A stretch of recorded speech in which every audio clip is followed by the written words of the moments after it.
अब थोड़ा सा अजीब वाकया सुने। मुझे अपने घर से अक्सर एक खुशबू आती थी, बहुत मीठी, बहुत दिलफरेब। ना वो किसी परफ्यूम की थी, ना किसी लोशन की।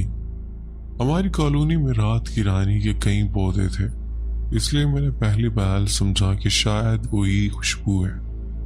एक दिन अब्बू ने खुद कहा कि रात की रानी की महक है, तो मैं मुतमईन हो गई।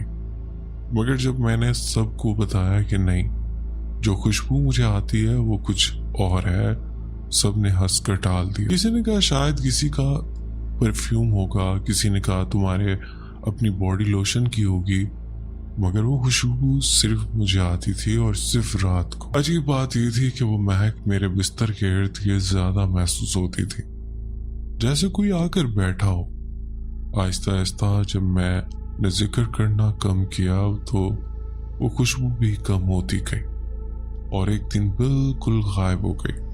पता नहीं वो क्या था, मगर उसकी मौजूदगी हमेशा दिल में एक बेनाम सा खौफ छोड़ जाती। अब आते हैं 2018 की बात पर। उस वक्त मैं 3rd ईयर में थी और हमारे फाइनल टेस्ट चल रहे थे। हमारे घर में 3 कमरे हैं, 2 कमरे, किचन और एक स्टोर रूम एक तरफ, और सामने सहन में तीसरा कमरा। मेरी आदत थी कि देर तक पढ़ाई करती, फिर किताबें समेट कर बैग तैयार करती और तब जाकर सोती। मुझे गंदगी बिल्कुल बर्दाश्त नहीं। उस रात भी एक पूरी बुक के टेस्ट की तैयारी कर रही थी। जब पढ़ाई खत्म की तो वक्त देखा 12 बज चुके थे। मैंने हेडफोन लगाए और टेस्ट पेपर्स के मार्जिन बना रही थी। बैग समेटते समेटते तकरीबन 1 बज गया। मौसम वो था जब गर्मी खत्म हो रही थी और हल्की सी सर्दी आने लगी थी। अबू सैन में सो रहे थे और अम्मी और बड़ी बहन एक कमरे में, भाई दूसरे में। मैंने सोचा कि मैं इसी कमरे में सो जाती। बिस्तर सीधा किया, लाइट बंद की और सुकून से लेट गई। वहां एक एयर कूलर रखा हुआ था, बिल्कुल मेरी चारपाई के साथ। जैसे ही नींद आने लगी, कूलर के अंदर से नॉक की आवाज आई। ये कूलर की अपनी आवाज नहीं थी। मैं चौंकी, मगर फौरन सोचा शायद कोई छिपकली या कीड़ा होगा। आंखें बंद कर ली। कुछ देर बाद फिर वही आवाज आई, उसी तसलसल में वही अंदाज। मैंने फिर वहम समझकर नजरअंदाज कर दिया। मगर जब तीसरी बार ऐसा हुआ तो मैंने मोबाइल की टॉर्च ऑन की, कूलर को थोड़ा सा धकेला, इर्द गिर्द देखा, कुछ नहीं था। इंतजार किया, खामोशी छा गई। मैंने सोचा अब नहीं आएगी, लेकिन जैसी आंख लगने लगी फिर वही आवाज। मैंने हैरत से नोट किया कि लाइट ऑन या ऑफ करने से इस आवाज पर कोई असर नहीं पड़ता। मतलब ये सब मेरे सोने से जुड़ा हुआ है। वक्त देखा तो 2:45 हो चुके थे। मैं पूरी तरह जाग गई। अब के बारे मैंने दिल को समझाया कि वहम है। लाइट ऑन की, कुछ देर इधर उधर देखा, फिर वापस लेट गई। नींद आई ही थी कि फिर वही नॉकिंग की आवाज आई। हमेशा 2 बार, ना ज्यादा ना कम। आवाज बहुत ऊंची, ना बहुत मध्यम, बस इतनी कि नींद उड़ जाए। अब मैं वाकई डर गई। रोशनी बंद की, पीछे देखे बगैर उठकर भाई के कमरे में चली गई। वहां 2 बेड थे, एक पर वो सो रहा था, दूसरे पर मैं जाकर लेट गई। मेरी आदत है कि सोए हुए इंसान को नहीं जगाती, चाहे क़यामत ही क्यों ना आ जाए। उस रात भी नहीं जगाया। दिल ही दिल में दुआएं और कलमे पढ़ती रही। जब कुछ सुकून महसूस हुआ तो करवट बदली और दीवार की तरफ मुंह करके आंखें बंद की। अभी नींद आई ही थी कि मेरा बेड जोर से हिला, जैसे किसी ने झटका दिया। फिर फौरन ही किसी के बैठने की भारी आवाज आई, बिल्कुल मेरे सिरहाने की तरफ। मेरी रूह जैसे जिस्म से निकल गई, दिल हलक में आ गया। यकीन था कि अगर मैंने मुड़कर देखा तो जो भी चीज बैठी है वो मुझे जिंदा निकल जाएगी। मैंने आयतुल कुर्सी पढ़नी शुरू की। सांस कांप रहा था। फिर अल्लाह का नाम लेकर आहिस्ता से उठी और देखा तो वहां कोई नहीं था, लेकिन इस जगह से बेडशीट इकट्ठी हुई थी। جس سے مجھے یقین ہو گیا کہ کوئی تو ہے، اور اب تک آدھی سے زیادہ رات گزر چکی تھی۔ اب کی بار میں واقعی بہت زیادہ ڈر گئی تھی اور فیصلہ کیا کہ امی کو جگا لینا چاہیے ورنہ یوں ہی مر جاؤں گی۔ میں امی کے پاس گئی اور رونا شروع کر دیا اور کہا امی مجھے بہت ڈر لگ رہا۔ امی اٹھ کر بیٹھ گئی، میں ان کی گود میں سر رکھ کر لیٹ گئی۔ انہوں نے دم کیا، کچھ دیر سکون سے گزری اور میں بھی پرسکون ہو گئی کہ اب سب ٹھیک ہے۔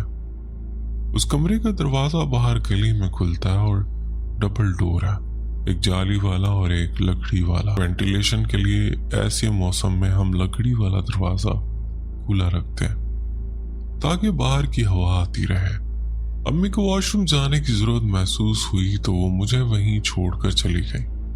ساتھ والی چارپائی پر میری بہن بھی سو رہی تھی۔ جب مجھے یقین ہو گیا کہ اب سب ٹھیک ہے، اسی وقت جالی والے دروازے سے وہی نوکنگ کی آواز آئی، اور اس بار اتنی شدت سے آئی کہ جیسے جو بھی ہے اب وہ دروازہ توڑ کر اندر آ جائے گا۔ میں وہیں دیکھتی رہی، صرف خالی گلی اور ویران ماحول تھا۔ 2 گھروں کی اسٹریٹ لائٹ آن تھی جنہوں نے ماحول میں ذرا سی امید بھری ہوئی تھی۔ اتنے میں فجر کی اذان شروع ہوئی اور مجھے اطمینان ہوا کہ اب کچھ نہیں ہوگا، اور واقعی پھر کچھ نہیں ہوا۔ میں وہ ساری رات اور وہ آواز کبھی نہیں بھول سکتی۔ جب میں نے اپنے گھر والوں کو یہ بات بتائی تو میری بہن نے مذاق اڑا دیا کہ بڑی تیس مار خان ہے تو، اتنی ہمت ہے تجھ میں۔ لیکن میں اور میرا اللہ جانتے ہیں کہ یہ کوئی وہم نہیں تھا۔ اس دن مجھے پتا چلا کہ ہمارا کوارٹر اور ساتھ والا کوارٹر دونوں کے بارے میں کہا جاتا ہے کہ یہ آصف زدہ ہے۔ کوئی ثبوت تو نہیں تھا، مگر یہ ضرور تھا کہ ہم جب بھی گھر سے باہر ہوتے ہیں بالکل ٹھیک رہتے، گھر آتے ہی کچھ نہ کچھ ہو جاتا تھا۔ ہمیں بہت عجیب لگتا تھا کہ باہر 10 بندوں کا کام اکیلے کر لو کچھ نہیں ہوگا، مگر گھر میں قدم رکھتے ہی دل گھبرانے لگتا۔ عدنان بھائی میرے ابو نیند میں ڈر جایا کرتے تھے، اتنا سخت کہ امی کو جھنجھوڑ کر جگانا پڑتا تھا۔ ایک دفعہ ہم سب کمرے میں تھے اور ابو صحن میں سو رہے تھے کہ اچانک ہمیں عجیب آوازیں آنے لگی۔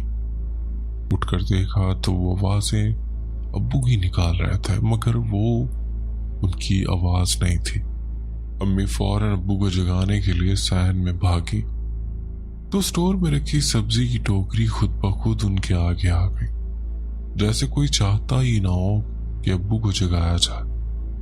امی ٹکرا کر منہ کے بل گر گئیں، ان کا آئیبرو پھٹ گیا، شکر ہے آنکھ بچ گئی، لیکن انہوں نے خود کو سنبھالا اور ابو کو جگایا اور دم وغیرہ کیا۔ میں سننے والوں کو بتا دوں کہ ہماری فیملی میں بابوں کا کوئی تصور نہیں ہے۔ امی ابو بھی اللہ سے مدد مانگتے ہیں، اسی سے پناہ مانگتے ہیں، اور ہمیں بھی یہی سکھایا گیا۔ لیکن جب یہ واقعات بڑھنے لگے تو میری بہن پر خون کے چھینٹے گرنے لگے، کبھی کپڑے جل جاتے ایسی جگہ سے کہ ان کی مرمت مکمل نہیں ہوتی، اور بھی بہت نقصان اٹھانے پڑے۔ تب ایک خیر خواہ نے مشورہ دیا کہ کسی سے حساب لگوائیں۔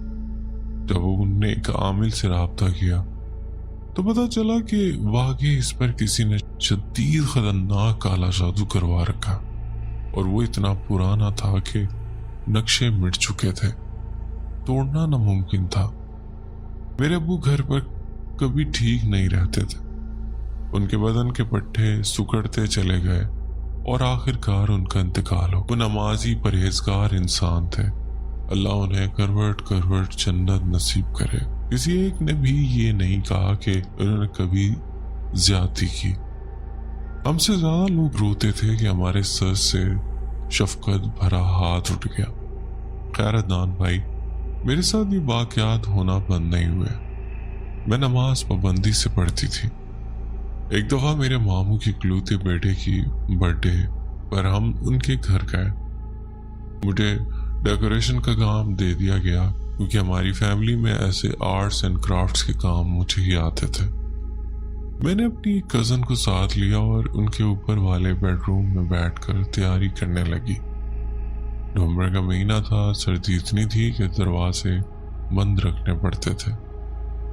मेरे 3 मामों के घरों की छतें मिली हुई हैं, तो आने जाने के लिए वहीं से रास्ता बनता है। मेरी बहनें और बाकी कजन हमें वहीं छोड़कर दूसरे मामों के घर चले गई। उस घर के ऊपर वाले कमरे में हम 2 कजन थे और नीचे अम्मी और 2 मुमानियां थी। जब भी वो तीनों ख्वातीन छत पर आती थीं, हमें फौरन पता चल जाता था कि कौन आ रहा है। हम अपने काम में मसरूफ थी कि अचानक डोर नॉब घूमा, लेकिन कोई अंदर नहीं आया। उसके होल में चाबी हिलने लगी, ऐसे झटके से कि जैसे कोई बाहर से दरवाजा खोलने की कोशिश कर रहा हो। हमें यकीन था कि ऊपर कोई नहीं आया। अगर कोई होता भी तो दरवाजे के नीचे की दर से उसका साया नजर आ जाता। हमने एक बार तो नजरअंदाज किया, लेकिन फिर से किसी ने डोर नॉब घुमाया और अब की बार हम सख्त डर गए। एक बार फिर ऐसा हुआ तो हम दोनों ने दम साथ लिया और दुआएं पढ़ने लगे। ना कोई कदमों की आवाज, ना कोई हवा, ना कोई साया, कुछ भी नहीं। और वो चाबियां इस तरह हिल रही थी जैसे कोई बार बार इन्हें जोर से धकेल रहा हो। अदनान भाई, हम दोनों 45 मिनट तक उन चाबियों को देखते रहे। ना आवाज निकल रही थी, ना दिमाग काम कर रहा था। आखिरकार हमें छत वाले सहन से अपने बाकी कजन की आवाज सुनाई दी, जो दूसरे मामू के घर गई हुई थी। तब जाकर जान में जान आए। उनके हमारे कमरे में आने तक वो चाबियां वैसे ही हिलती रही। जब हमने सबको बताया तो वही आम बात है, तुम दोनों तो डरपोक हो, कुछ नहीं था। लेकिन मेरी बड़ी मुमानी ने पूरा घर चेक किया